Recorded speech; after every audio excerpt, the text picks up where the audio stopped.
Hello बच्चों, क्या हालचाल। फिजिक्स के इस डिजिटल प्लेटफॉर्म पर मैं BL सारण आपका हार्दिक स्वागत करता हूं। आज के वीडियो में बात करेंगे हम मैकेनिकल एनर्जी के ऊपर। मैकेनिकल एनर्जी जानने के लिए आपको पहले काइनेटिक और पोटेंशियल एनर्जी जाननी होगी, यानी गतिज ऊर्जा और स्थितिज ऊर्जा। अगर किसी पिंड में गति है तो उसमें गतिज ऊर्जा होगी, और किसी पिंड में स्थिति है यानी V = 0 तो उसमें स्थितिज ऊर्जा होगी। आप गतिज ऊर्जा और स्थितिज ऊर्जा को जोड़ दीजिए, उसे उस पिंड की क्या कहते हैं? यांत्रिक ऊर्जा कहते हैं, मैकेनिकल एनर्जी कहते हैं। तो आज हम इस वीडियो के अंदर वही बात करेंगे। एक एग्जाम्पल लेंगे जिससे हम प्रूव करेंगे कि कोई ऑब्जेक्ट जो होता है उसकी अलग अलग स्टेशन पर गतिज ऊर्जा स्थितिज ऊर्जा का योग यानी यांत्रिक ऊर्जा समान रहती है। तो यहाँ पर उस ऑब्जेक्ट की बात करने से पहले मैं आपको ये बता देता हूं कि मैकेनिकल एनर्जी क्या होती है। देखिए, मैकेनिकल एनर्जी जो होती है वो होती है E = K + U। K क्या है? Kinetic energy. काइनेटिक एनर्जी का फॉर्मूला होता है 1/2 mv²। पोटेंशियल एनर्जी U = क्या होती है?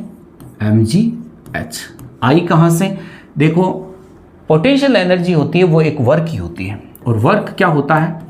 F=dx। F क्या होता है? mg यानी वेट।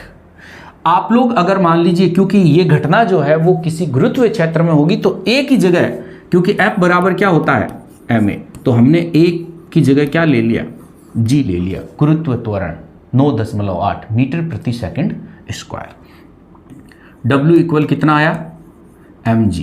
और इसका जो डिस्प्लेसमेंट है dx वो कितना है? h। तो इसका W = mgh, और इसको क्या लेते हैं? u लेते हैं। तो टोटल मैकेनिकल एनर्जी अगर आपको निकालनी है तो 1/2 mv² प्लस क्या निकालना होगा? mgh। h यहाँ पर डिस्प्लेसमेंट है, h ले सकते हो, कैपिटल H ले सकते हो। आपको इस फॉर्मूले से क्या करना है? मैकेनिकल एनर्जी निकालनी है। यानी मैकेनिकल एनर्जी जो होती हैं वो पोटेंशियल और काइनेटिक एनर्जी का टोटल होती हैं। अब हम लोग क्या करेंगे? एक एग्जाम्पल समझेंगे। और एग्जाम्पल क्या है कि आपके पास ये कोई एक ऑब्जेक्ट है। ऑब्जेक्ट की ये स्थिति है A। ये ऑब्जेक्ट क्या करता है? एक समय यहाँ रहता है, दूसरे समय ये B पोजीशन पे आ जाता है, और तीसरे समय ये किस पे आ जाता है? C पोजीशन पे आता है। आपको ये प्रूफ करके बताना है कि EA, EB और EC तीनों क्या होते हैं? बराबर होते हैं। यानी जितनी मैकेनिकल एनर्जी A पॉइंट पर होगी उतनी ही B पर होगी, और उतनी किस पर होगी? C पर होगी। किसकी?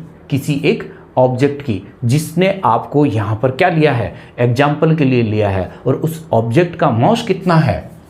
Small m। वो क्या हो रहा है? फ्रीली यहाँ पर ड्रॉप हो रहा है। किसमें? गुरुत्व क्षेत्र G में।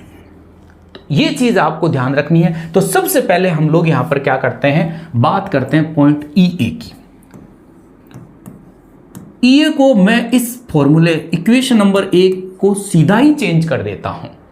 आपको यह ध्यान रखना है कि जब कोई ऑब्जेक्ट मैक्सिमम हाइट पर जाता है और वापस वो नीचे पृथ्वी की ओर आता है, तो एक बार के लिए उसका वेग क्या हो जाता है? 0 हो जाता है। और अगर उसका वेग 0 हो गया तो वहां पर उसकी गतिज ऊर्जा तो होगी नहीं। यानी VA = कितना हो गया? 0। अब वो गया तो उसका मैक्सिमम डिस्प्लेसमेंट कितना हो गया? Capital H। ये सब मान यहां रख देंगे। तो EA = 1/2 m, और इसको लिख देंगे VA² + mgH। आपके पास जो इक्वेशन 1 थी इसको हमने चेंज कर दिया किसमें?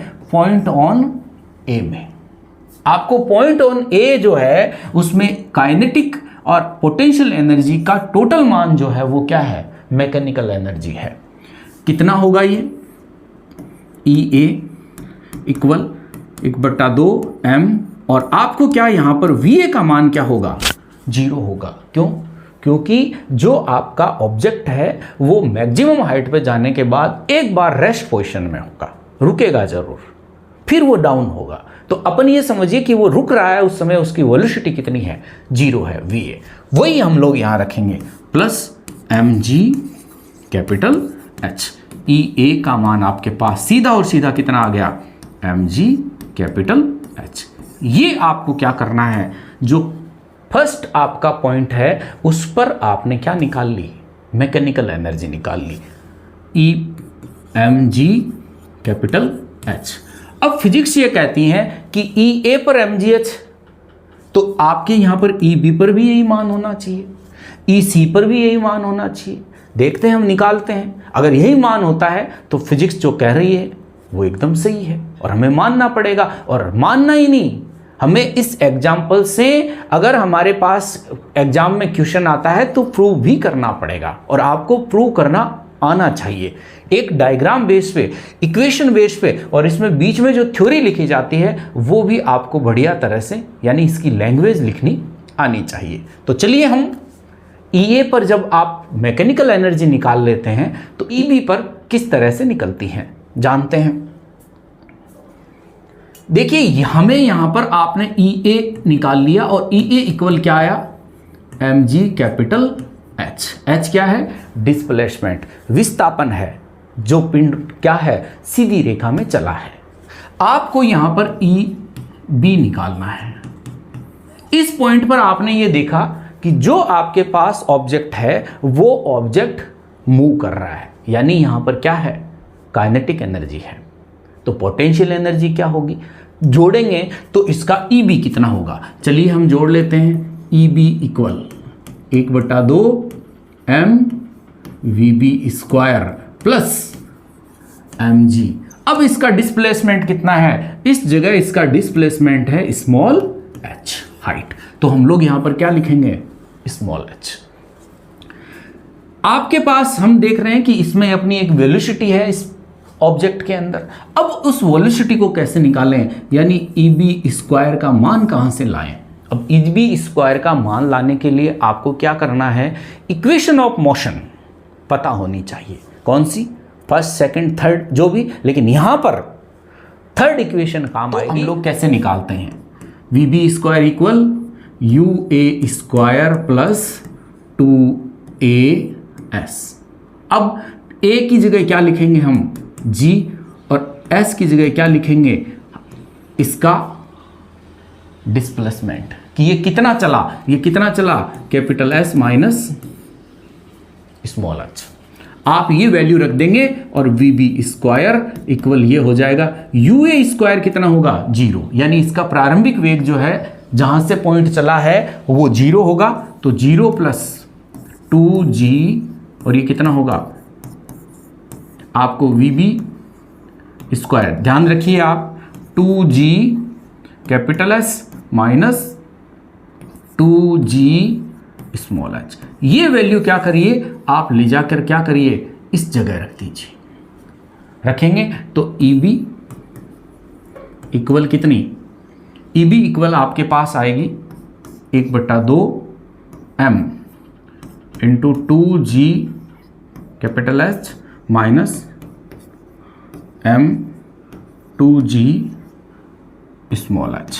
अब आप एक चीज देखें कि 2 से 2 और 2 से 2, EB का मान आ जाएगा आपके पास, हाँ इसमें आपके पास जोड़ में ये भी मान है mg स्मॉल h। तो EB इक्वल, अब देखो आपको एक चीज यहां ये देखनी चाहिए कि यहां पर mg कैपिटल H बचा और यहां पर mg स्मॉल h बचा। ये तो नेगेटिव और ये क्या है, पॉजिटिव है, ये कट गया साहब। तो यहां पर EB बराबर क्या आया, mg कैपिटल H।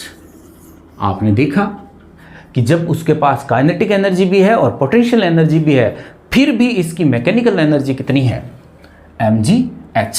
तो यहां पर मान लिखेंगे mg कौन सा, कैपिटल H। आपने देखा कि point on A B mechanical energy जो है mgh है और पॉइंट ऑन बी भी मैकेनिकल एनर्जी क्या है, mgh है। यहां पे चलो कोई बात नहीं, वेलोसिटी नहीं थी, पर यहां पे तो वेलोसिटी भी है, डिस्प्लेसमेंट भी है, फिर भी मान वही है।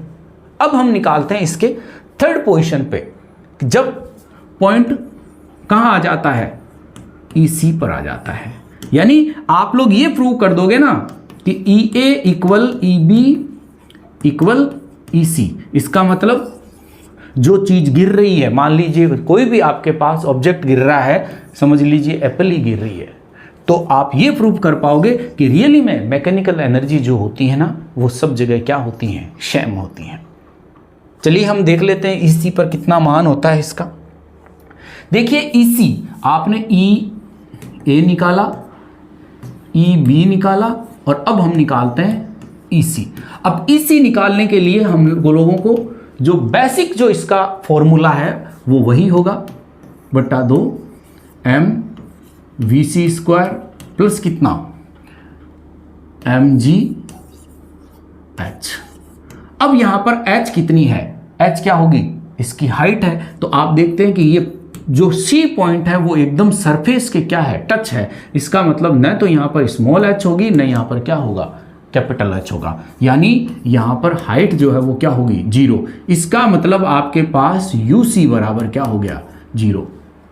एक चीज तो पहले ही क्लियर हो गई। अब यहां पर क्या करते हैं, EC equal 1/2 mVc square plus क्या है, 0। आपको यहां पर VC का मान वैसे ही निकालना है जैसे अभी आपने पहले निकाला था। तो क्या होगा, ये UA square plus 2G, directly लिख देता हूं, इसका डिस्प्लेसमेंट कितना है, कैपिटल H।